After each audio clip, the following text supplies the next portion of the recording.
Good morning सांग माने राधे राधे। तो सकाल सकाल आज पूजा सारदेली आमे कुआड बाहरचु आज आपन को देखौची आगो को चल तो कहिथिले आपन को मां आस्तिले तो तांको आमे जाइथिलु छाड़िया को तो एठी आमे लंच कर नौचु। तो एठी मो पुआ को पचार जे पुआ कोन खाचु ता मन खुशी चिकन देखिकी तो आमे पाखापाखि संध्या बेले बाहरिलु एडी गोटे स्टॉपेज रे रही जाइथिलु। तो एडी गीत चले चले का जाउचु आ बहुत ही ट्रैफिक थिला हमको बहुत टाइम वेट करिया को पड़िला आ बहुत राति ला माने पाखापाखि 11-12 हो जाइथिला। गाँव रे 11-12 माने पूरा अधा राति ही सारची आउ कि समय पर उठी जिवे लोक माने। तो एम देखो पूरा सुनसान रास्ता। तो आमे पहुंची गलु घरे आउ काली सकाळे देखाउ आपण मन संगे। तो आज सकाळु देखंतु एठी आम चलची सासु बोंकर साग बाछा हमर साग बहुत बिक्री हबो आ ता संगे आम माने आछू बोली कि खास करके मु आछी बोली कि साग बनुची कारण मोर बहुत पसंद। तो मां को एठी देखथलु अकेले मते कोन देखाउछु मु कहले नाही नाही मु साग को देखाउछु तमे भी देखि के करूची। आ एठी देखंतु आज कखारु रे बनिबो गोटे रेसिपी आउ एठी साग बछा सरी गला। तो मु कहली मां चलो तमे रोसई करिवो आ मु एठी सफा सफी काम सारी दे जाउची। ऑलरेडी सफा होनथला एक्चुअली जो पोखरी देखा जोठी मु पकोउची आपण सेठी देखैबे आगो को जे साग ऑलरेडी आउरी बछा होउची। तो सेडा सब बिक्री करा जिवो बहुत साग हे जाईची।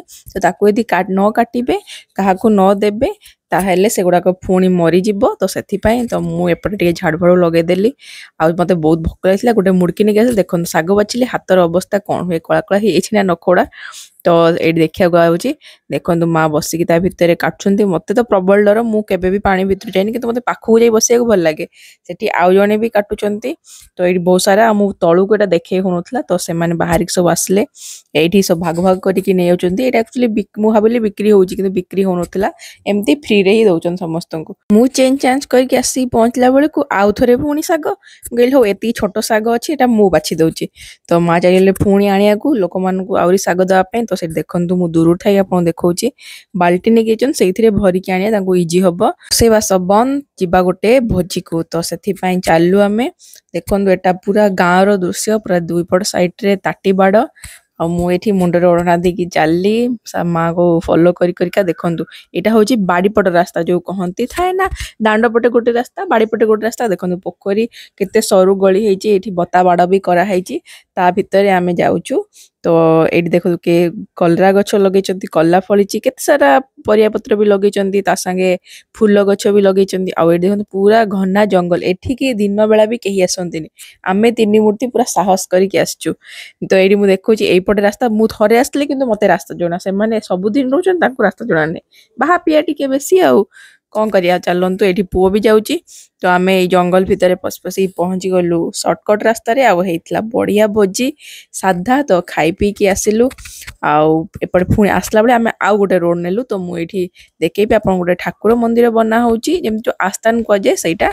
तो एठी काम चलची तो पछरे काम सरी एठी सांगंग घर मा देखौचन तांग सांगंग घर तापरे एठी देखते बाउंस गछ गाँ रे बहुत सारा गछ गुछ माने भर्ती ताको दी क्लीन कर रखियो त और भलो हबो किंतु बड़ गछ बहुत थाए आ अना बना गछ भी बहुत जल्दी उठी जाए।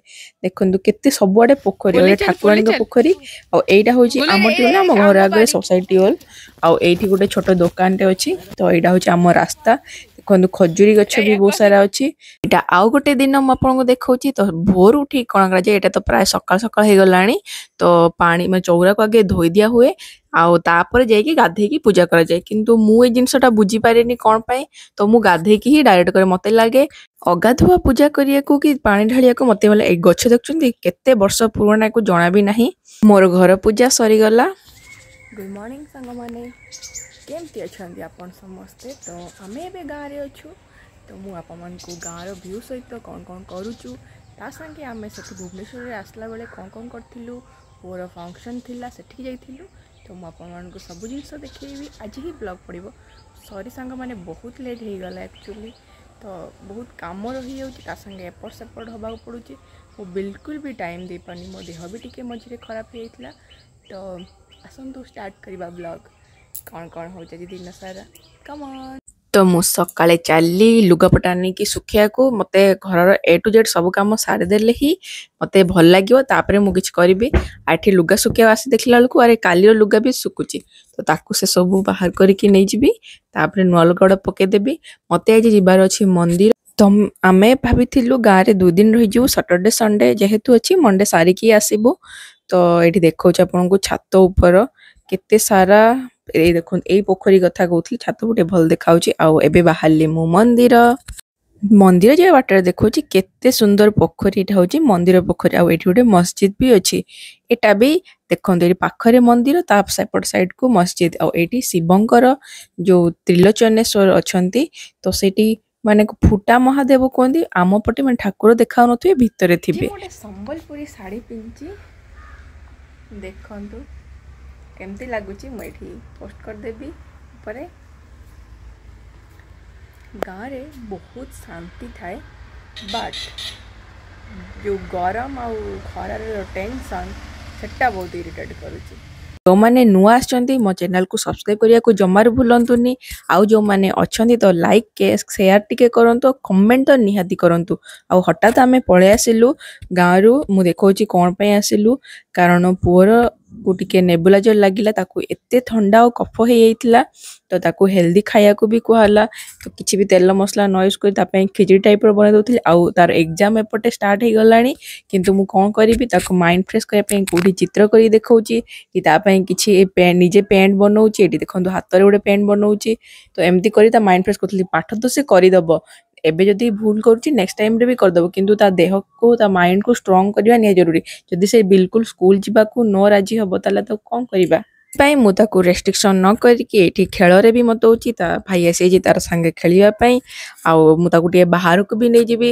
ତ ବାହାରେ ବୁଲିଲେ ବି ତା ମାଇଣ୍ଡ ଟିକେ ଫ୍ରେଶ୍ ହେଇଯିବ। ଦେଖନ୍ତୁ କେତେ ଖୁସି ହେଉଛି।